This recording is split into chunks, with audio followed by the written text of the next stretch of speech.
Qui a cru ce qui nous avait été annoncé? Qui a reconnu le bras de l'Éternel? Alléluia. Ce texte d'Ésaïe 53 fait référence à Jésus. Amen. Mais ici, la Bible présente Jésus comme étant le bras de Dieu. Le bras de Dieu. Et le bras fait référence à l'intervention. Quand on dit, mets ta main dans cette situation, ça veut dire interviens, réponds. La Bible dit dans le livre d'Ésaïe encore, chapitre 59, les oreilles de Dieu ne sont pas dures pour entendre, sa main n'est pas courte pour bénir. A cru ce qui nous était annoncé, qui a reconnu le bras de l'Éternel. Il s'est élevé devant lui comme une faible plante, comme un rejeton qui sort d'une terre desséchée. Il n'avait ni beauté, ni éclat pour attirer nos regards, et son aspect n'avait rien pour nous plaire. Méprisé et abandonné des hommes, homme de douleur et habitué à la souffrance, semblable à celui dont on détourne le visage. Nous l'avons dédaigné, nous n'avons fait de lui aucun cas. Cependant, ce sont nos souffrances qu'il a portées, c'est de nos douleurs qu'il s'est chargé. Alléluia. La Bible dit, qui a reconnu le bras de l'Éternel? Ça veut dire, le plus souvent, les gens n'arrivent pas à discerner que Dieu est en train d'agir. On ne reconnaît pas que c'est la main de Dieu qui est dans cette histoire. On ne reconnaît pas que c'est la main de Dieu. Pourquoi est-ce qu'on ne la reconnaît pas? La Bible dit, parce qu'il n'avait rien pour nous plaire. Rien pour attirer nos regards. Il n'était pas éclatant. Quand Dieu répond à ta prière, quand la main de Dieu vient dans ton affaire, elle ressemble à rien. Le bras de Dieu, c'est l'intervention de Dieu.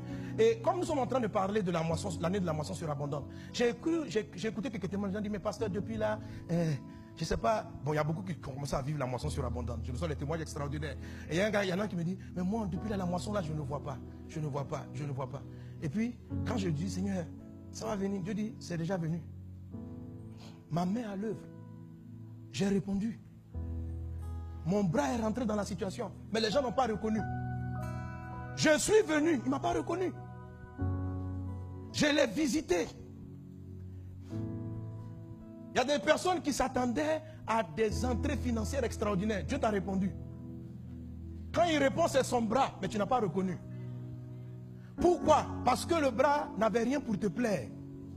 Tu croyais qu'il allait arriver, la solution à ton problème, c'est un monsieur qui va apparaître, qui ressemble à 100 millions. Il dit, tu as besoin de 100 millions. Donc, on se dit que 100 millions a un visage.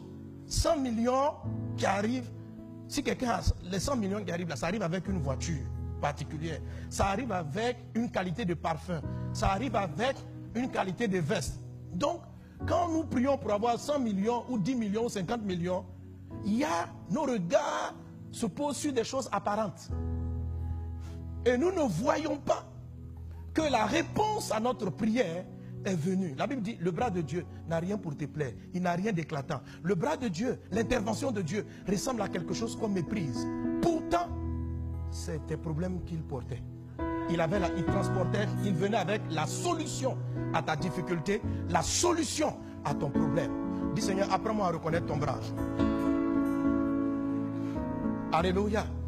Dieu me dit, mon fils, c'est un des drames. J'exauce, je guéris, je solutionne. Mais les gens ne voient jamais. Ils voient très rarement, très peu de gens arrivent à me voir et à me reconnaître dans mes réponses. Pourquoi? Parce qu'ils sont superficiels. Ils se fient aux choses qui sont apparentes. Et ils ne savent pas que Jésus a un point essentiel. C'est qu'il n'a rien pour attirer ton regard. Il n'a rien pour te plaire. Il est semblable à quelqu'un dont on détourne le visage. Et tu le vois, tu dis, c'est quoi ça là? C'est comme ça la réponse de Dieu arrive. Quand tu la vois, il dit, semblable à une personne dont on détourne le visage. Quand Jésus arrive, tu pries, Seigneur, je suis fatigué. Cette année, tu as dit, je me marie. Tu as dit, je t'ai exaucé. La réponse est arrivée. Mais quand tu l'as vu, tu dis, c'est quoi ça? Tu ne vois pas. Tu ne comprends pas l'exaucement de Dieu. Tu ne comprends pas l'exaucement de Dieu. L'exaucement de Dieu, c'est son bras. Il amène sa main. Mais lorsqu'elle apparaît, elle n'a rien qui ressemble à ce qu'on dit.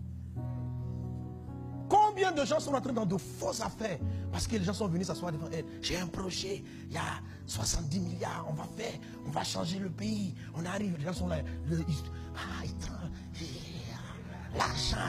L'argent arrive. Jésus n'est pas comme ça. Jésus n'est pas éclatant. Jésus, ce n'est pas les gros montants qui effraient. Quand tu entends le montant, hey! Bientôt, ça va changer.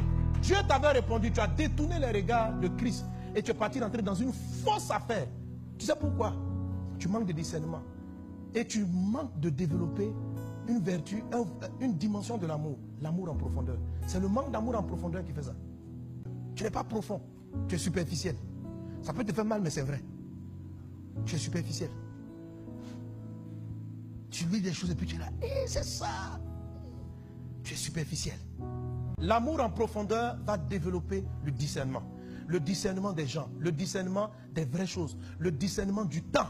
Le discernement de Dieu. Le discernement. Apprendre à reconnaître. Là, Dieu est ici. Ici, Dieu n'est pas là. Voici la réponse. Là, ce n'est pas la réponse. Alléluia.